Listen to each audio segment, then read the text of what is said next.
Welcome to the Everyday PM podcast, the podcast where we discuss project management principles for your everyday life.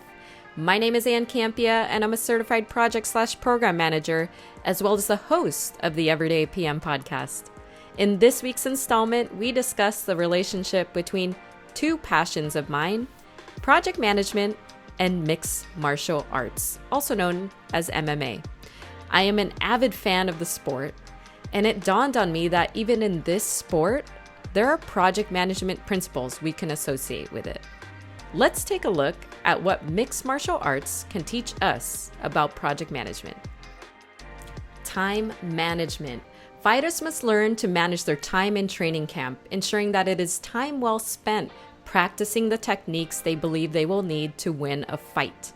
Just as fighters spend time before a fight watching footage and coming up with a sound game plan, project managers must take full advantage of their planning phase, analyzing previous project learnings and infusing what worked well into their project plan, as well as studying their footage and learning from the mistakes of previous quote-unquote fights. Come time for the match, fighters have a set game plan to execute in a defined period of time. In the case of an MMA match, there is only so much time in a round. 5 minutes times 3 rounds for a non-title fight, or 5 minutes times 5 rounds for a title fight or a main event. The same time constraints can be found on a project that has a defined duration per phase. The only difference is there's no buffer built into an MMA match, unless you count the time between rounds to recover. You also have to properly manage your time in the fight. A fighter must always know where they are in the fight, with the clock working against them or in their favor. The perfect example of this in MMA is headlining UFC 275 in Singapore, where we saw a light heavyweight title bout between Glover Teixeira and Giri Prochazka. It was veteran smarts and proven experience from Teixeira versus the youth and dynamic striking of Prochazka. Both men had their moments and flashed what they've been known for. Teixeira survived getting rocked various times to get on top, while Prochazka got very, very wild, which contributed to the insane back and forth that we saw in this match. In the 5th round, after countless wild exchanges, Giri got a rear naked choke without hooks out of nowhere that finished the fight. He finished Teixeira and is now the light heavyweight champion. Giri defeated Teixeira when nobody thought he could, via a submission at 4 minutes and 32 seconds of the 5th round, which means there were only a few seconds left in the fight.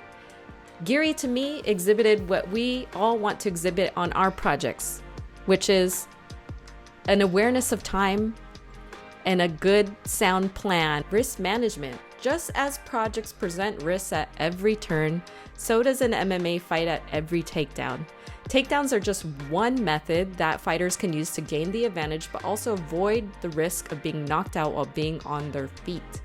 Project managers must also learn how to keep the project from taking too many potential knockout hits, and use whatever it is in their tool belt to position themselves for the greatest chance of project success.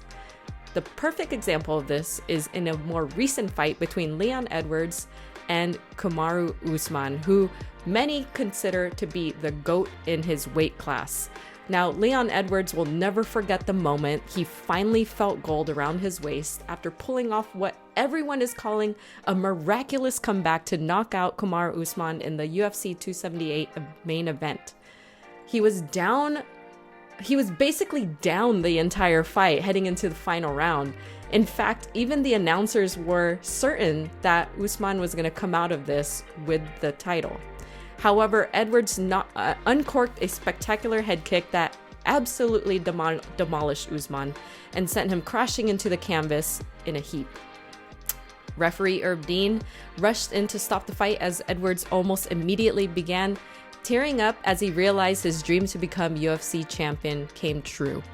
The official stoppage came at 4 minutes and 4 seconds in the 5th round, as Edwards claimed the title in one of the most unforgettable moments in the history of the sport, exhibiting not only his ability to properly risk manage as well as time manage. Let's talk about being multifaceted. MMA is the acronym for mixed martial arts, and going from a good fighter to a great fighter means increasing the amount of tools in your tool belt. Learning multiple ways to fight, whether it be boxing, jiu-jitsu, wrestling, Muay Thai. Having a wide range of fighting techniques means that at any given time, you can switch up your fight style to the needs of the fight. From standing toe-to-toe in a boxing match to taking it to the ground for some good old-fashioned wrestling or ground and pound. Same goes for a project manager. Projects are known to change throughout the course of execution. Having a wide array of project management styles to flex as needed showcases your maturity and understanding of the foundation of project management. At times, you may need to serve as the decision maker, and other times, you may just need to serve as the collaborator or the motivator of the team, whatever it may be in order to ensure project success. A great example of someone who is multifaceted in the MMA world is Israel Adesanya, who is a professional mixed martial artist. He's also a kickboxer. He's a former boxer with multiple championships in all three disciplines. Not only is his mixed martial arts game all the way up in the upper echelon of what you can do to exude all of the skills and the various techniques and fighting styles, he is currently in the middleweight division in the UFC, where he is the middleweight champion. And at one time, he held 2 belts. So in kickboxing, he is a former Glory Middleweight Championship title challenger as well. So as you can see, super multifaceted, knows so many fighting styles, is able to flex through those during a match. And Israel Adesanya is what we as project managers want to strive to in our space of the project management world. Having a sound game plan. Being honest with yourself and the team. In between rounds, a fighter must be realistic about how they are doing in a fight. And more importantly, if you've got a good coach, they're telling you whether you're up or you're down in the rounds.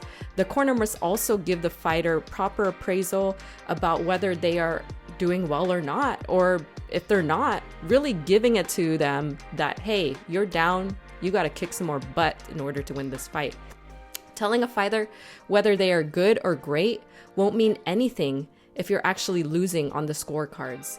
So think about that as you project manage your team. If you're telling your team, yeah, team, we're on track, everything looks great, no risk here.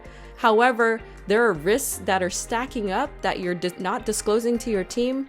Guess what? You're not setting your team up for success in the same way that a coach would set up a fighter and give them a realistic status of where the match is at. A project manager must be realistic about where a project is at. At the same time, if the project is nearing failure, a project manager can also serve as the inspiration or the motivation for a team to be able to pick up where they're at, understand that what's in the past is in the past, and try to make up for the future and ultimately win that fight, or in the case of project management, lead the team to project success. So the perfect example of this, having a sound game plan in MMA, I want to call out Greg Jackson, who is an American mixed martial artist trainer who co-owns Jackson Wink MMA Academy in Albuquerque, New Mexico, and is widely considered one of the top MMA trainers in the world. Jackson has trained many successful fighters, including former light heavyweight champion John Jones, former UFC welterweight champion George St. Pierre, my favorite fighter, former UFC women's bantamweight champion Holly Holm, former light heavyweight champion Rashad Evans, and a roster of other UFC contenders and world extreme cage fighting champions.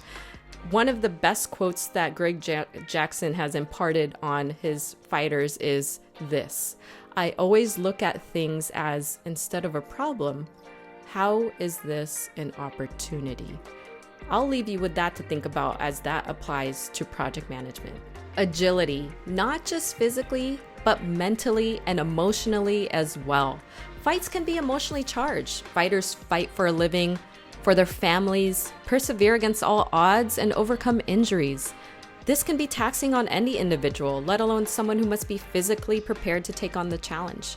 While project managers don't necessarily have to be physically fit to take on a project, we still have to be able to move quickly and easily through a project, breaking down tasks into phases, and pausing between rounds to reassess and adapt our plans.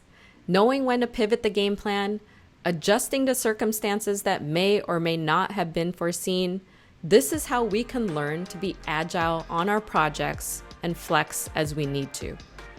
The perfect example of this in the MMA world is Amanda Nunes, who is a Brazilian professional mixed martial artist and competes in the UFC, where she is the current UFC Women's Featherweight Champion and two-time UFC Women's Bantamweight Champion.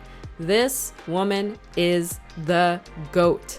Widely regarded as the greatest female mixed martial artist of all time, Nunes is the first woman to become a two-division champion and the third fighter to hold UFC titles in two weight classes simultaneously. She is also the first and only fighter to defend two UFC titles while holding both. Amanda's ability to be agile throughout her title defenses are the reason why she continues to dominate this sport. I hope you enjoyed this installment of the Everyday PM podcast, where we got to put together two passions of mine, project management and mixed martial arts. For more content like this, make sure to subscribe to my YouTube channel, youtube.com/Ann Campea.